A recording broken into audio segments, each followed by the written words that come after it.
Hello, welcome or welcome back to the last 2023 January wrap-up you will watch on BookTube. No, it's not almost the middle of February. I don't know what you're talking about. Better late than never.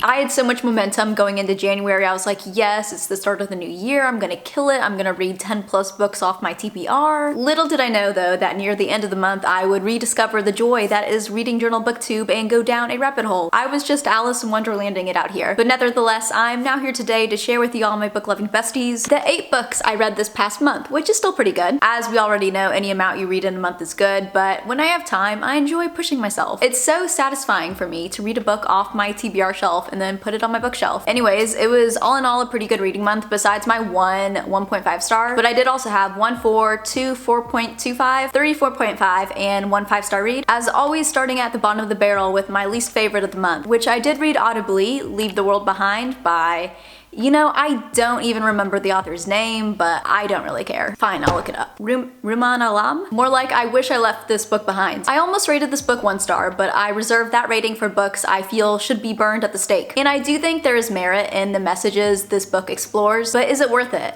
Absolutely not. Let me paint you a picture. The experience of reading this book is akin to eating gluten-free bread. And I can say that because I myself am gluten-free. It starts off and you're like, oh, this isn't that bad. But then the more you read or the more bread you eat, the more you realize that it just keeps getting worse and worse. At times, I would have rather listened to nothing than listen to this book. Like my own brain does a better job at entertaining myself than this book does. The basic premise of this book is we follow this family who's on vacation at an Airbnb when suddenly the owners of said Airbnb arrive at their door and are like, please can you let us in? Something has happened to the outside world and we have nowhere else to go, yada yada yada. So us readers believe that the apocalypse are going on outside or something, and this family has just invited this couple tainted by the outside world inside their safe haven. That would have been much more of a compelling story, but no, this book, nothing happens in this book. And it's not even like this book was meant to be character focused. It was just a very dragged out expose of society. This novel is a classic example of an author having a great idea, but then trying to do a little too much regarding commentary and thus focusing too little on the actual story the readers signed up to read in the first place. I would not be surprised if this book ends up on my worst of the year list. My 4-star of the month. I have been waiting until the mood hit, and guess what? The mood hit. So I read Twisted Lies by Anna Huang, the 4th and final book in the Twisted series, which definitely has my favorite cover out of the bunch, but my overall definitive ranking is Twisted Hate all the way up here, love Jules and Josh, Twisted Love about here, and then tied at the bottom, Twisted Lies and Twisted Games. The twisted name for these books is really on brand because if some of these relationships were real, I would be running to the hills from the toxicity that they emit. I'm specifically talking about some of the controlling men in these books, so it's like, are these relationships healthy? No, but are they fun to read? Yes, as long as we can acknowledge the toxicity in them. So in Twisted Lies, we follow Stella and Christian's relationship. I loved Stella so much. Christian, on the other hand,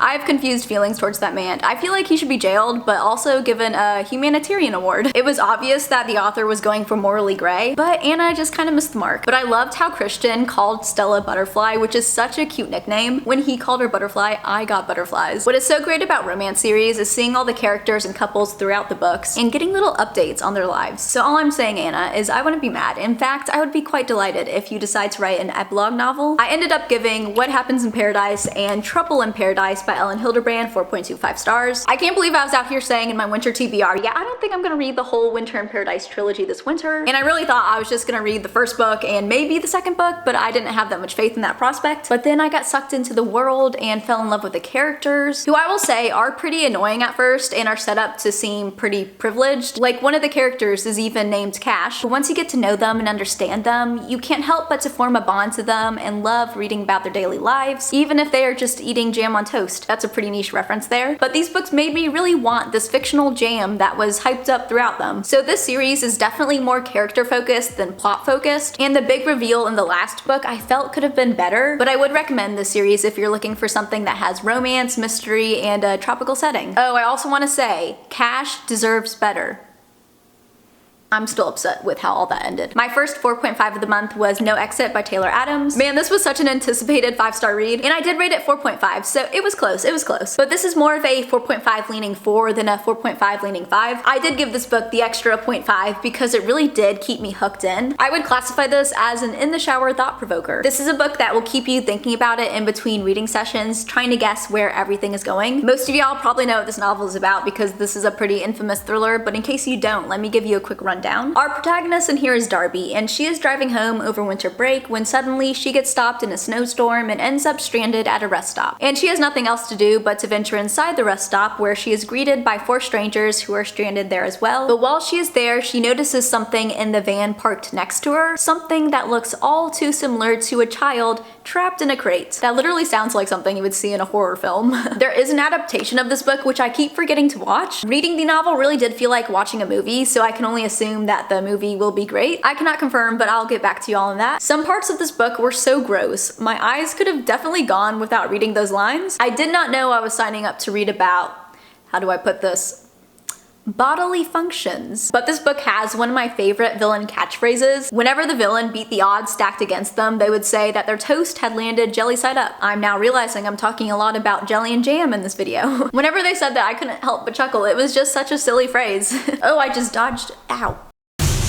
Oh, I just dodged a bullet? Well, my toast has landed jelly side up indeed. Come on, that's hilarious. I did mention this a few videos back, but I'll talk briefly about it again. So my friend Shreya and I, we decided to start a monthly book swap where each month we send a book to each other, and then at the end of the month we FaceTime and talk about the books we sent each other. So this book is not the book she sent me for January. This is actually the one she chose for me for December, which I didn't get to read until January, but I digress. That is The Stationery Shop by Marhan Kamali. If you typically read romance and want to get into historical fiction, this would be a great book to start with, because in this book we follow Roya, a teenager in the midst of political upheaval of 1953 Tehran, where she escapes hectic life in the literary oasis that is her neighborhood stationery shop. And it is there where she is introduced to her future fiance Bahaman, who shares her same love of poetry. But on the day of their marriage, Bahaman doesn't show, prompting Roya to pursue a whole different new life. And it is not until 60 years later, when fate leads them to reunite, that Roya is able to uncover all of the secrets around that fateful day. The author did such a fantastic job of describing the atmosphere of 1950s Tehran alongside telling this poignant love story that explored culture and family with, what I may add, delicious food descriptions. I also loved the bookish atmosphere of the stationery shop. Who doesn't want to fall in love in a bookstore? That sounds like a dream to me. Overall, I was surprised with how much I enjoyed this book, especially since this is a historical fiction, which is a genre I don't tend to pick up much. I wouldn't want to read this type of writing every day, but every once in a while I enjoy putting down my contemporary thrillers and romances and picking something up that's a little more literary. Now moving back to my dearly beloved thrillers, Rock, Paper, Scissors by Alice Feeney. After reading this book, I've decided that Alice Feeney is an author whose backlist I must read all of. I love her gripping, page-turning writing style that submerges readers into her story, and in both books I've read from Miss Feeney, I've not seen the big twist coming. In Rock, Paper, Scissors, we follow this couple who don't have the steadiest of relationships as they venture to this snowy, secluded cabin that they won as an all-expense-paid trip to in hopes of reconciling their marriage. But while they're there, some creepy, unexplainable things start happening around the cabin, and it soon becomes clear that, to quote the synopsis, someone doesn't want them to live a happily ever after. I love how this book was told in alternating chapters. Some chapters were present day and others were written as the letters the wife sent to her husband on each anniversary, which was such a clever way of getting to know the characters and their relationship better. The snowy vibes also immaculate. I lent this out to my mom to read after I read it and she loved it as well. Oh, the couple also has a dog with the iconic name of Bob, who is such a sweet boy. I will say the big twist in this book, I didn't know how to feel about at first because it uprooted what I thought I already knew, but the more I think about it, the more I love it. Those are my favorite types of reads, ones whose endings I think about months and months after reading. And then lastly, my 5-star of the month was The Great Alone by Kristen Hanna, which is the book Shreya sent me for December. I love how this book club is getting me to read books that are a little bit out of my comfort zone and I wouldn't normally pick up, because this was my first Kristen Hanna and it was so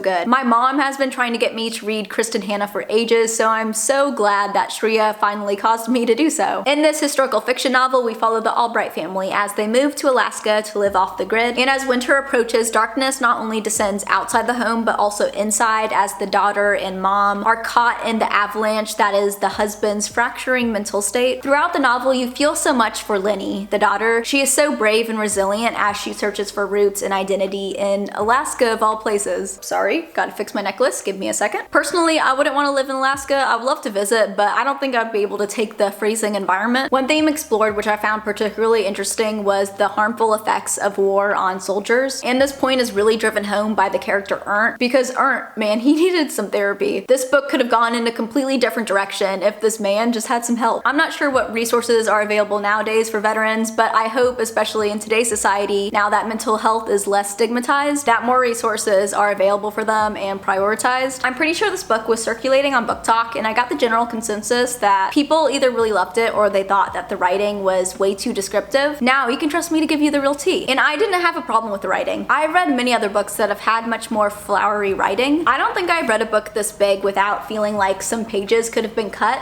Until I read this book. Some aspects of this novel, such as following characters who live in a rural, isolated setting, reminded me a lot of Where the Crawdads Sing, except in my opinion, this book did it better. I have my beef with that book, but if you like Where the Crawdads Sing, then this book is a must read. And if you didn't like that book, then still, maybe try this book. It might surprise you like it did for me. Here is January's book stack. Look at those thick books up there at the top. I'm proud of myself. Big book fear is real. I read a pretty good range of genres this month, which is a goal of mine of 2023, so I love that for me. I feel like February is the month for romance, and I do have a few books I've been saving for Valentine's season, which I can't wait to get to, but we'll have to wait and see where the month takes me. As always, I hope you guys enjoyed this video. If you did, make sure to give it a thumbs up. It really does help me, my channel out a lot. You can also comment, interact, subscribe, all that fun YouTube stuff. I'd really appreciate it. Let me know your favorite read from January. Hope you all can remember that month. I know. January seems like it was such a long time ago already. I hope you all are having a fantastic day, and I will see you in my next one. Bye.